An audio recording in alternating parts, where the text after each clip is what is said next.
Hello everyone and welcome back to another Minecraft update video. It is Snapshot 20w30a and there are a fair few tweaks, changes and bug fixes in this one. I was kind of expecting the team to move on to pre-releases, but here we are with another snapshot that's got a bunch of changes in. So let's get right into it.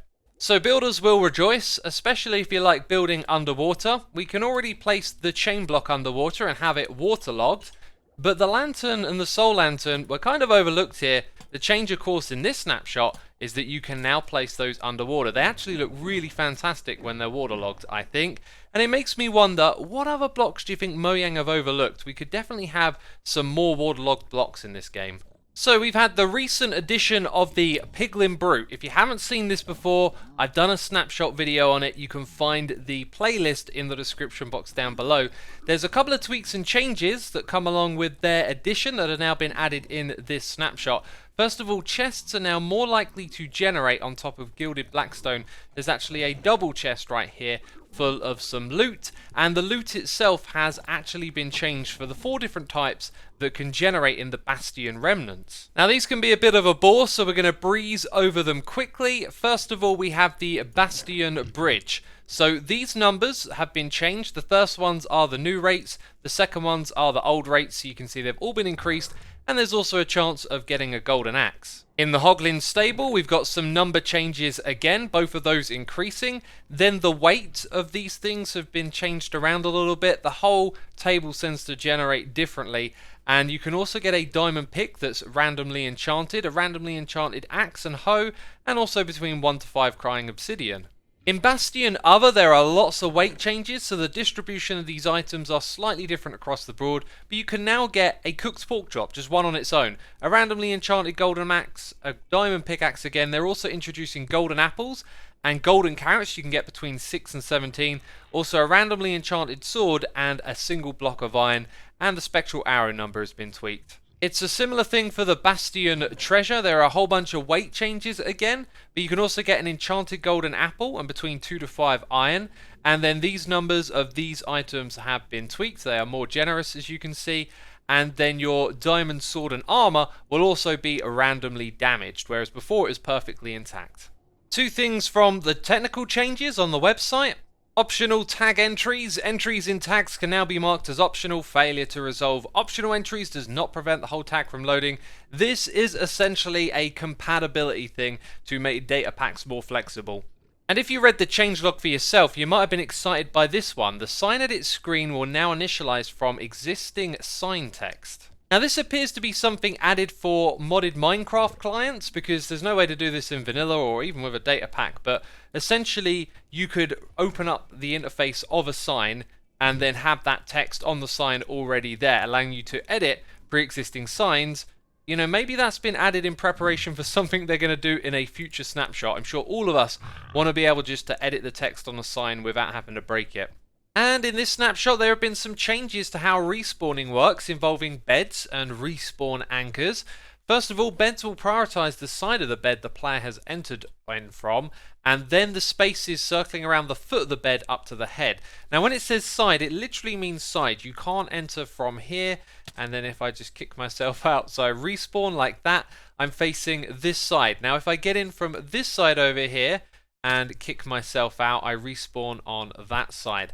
Let's just do that one more time. So it's about what side you're facing. So when you enter from here, you're going to effectively be slightly on that side or this side. If I go ahead and then block this spot and hop in the bed and then do that, you'll see that I go from this side around in this direction. In fact, I don't need to get in the bed anymore. So each time I kill myself, I'm in the next block around, and I'm just simply blocking it, so that I can show you that we keep moving around in this direction all the way to the head. So that's the way that the respawning works now.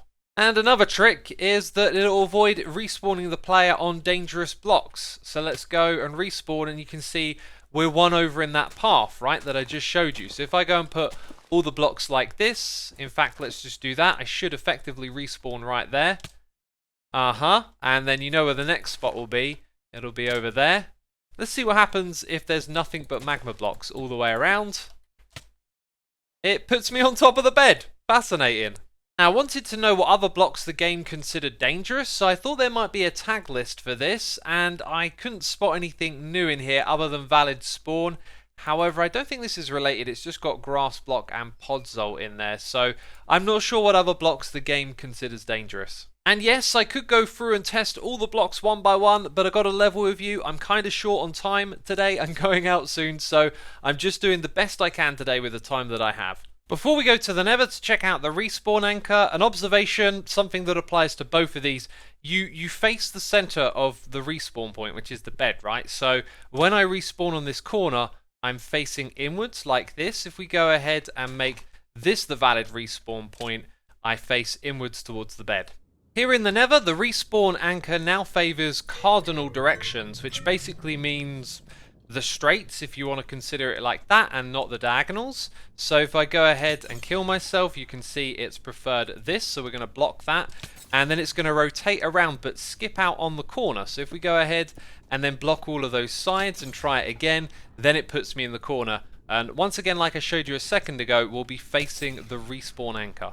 So now we move into the bug fixes. There were quite a few of them related to inconsistencies and capitalization of text, mostly relating to advancements, and also the colorization and other issues of text that reads right to left instead of left to right. And here's a bug fix that isn't actually fixed. Luckily, it only relates to the last snapshot, but apparently this one as well. There are issues with end cities generating in the end dimension. Now I'm going to attempt to recreate something you may have on occasion seen in this game, but I might get it entirely wrong. They've gone over for those villagers.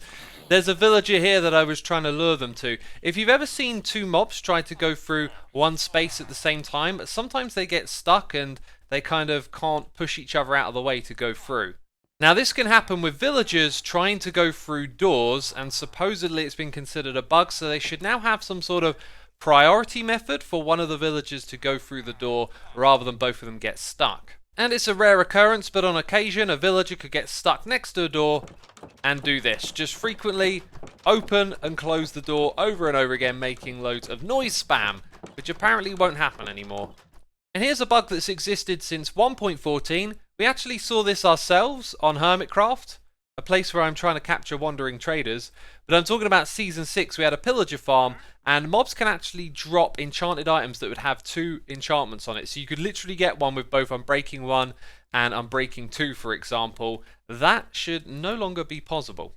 So the Vex mob has had its arm positioned when it attacks the player changed. This was like the Pillager and the Vindicator from the last snapshot. So now when it does decide to attack, let's get a few more in here. It raises both of its arms. There you go. Good example right there. In the last snapshot, there were a couple of inconsistencies with the position of mobs riding another one.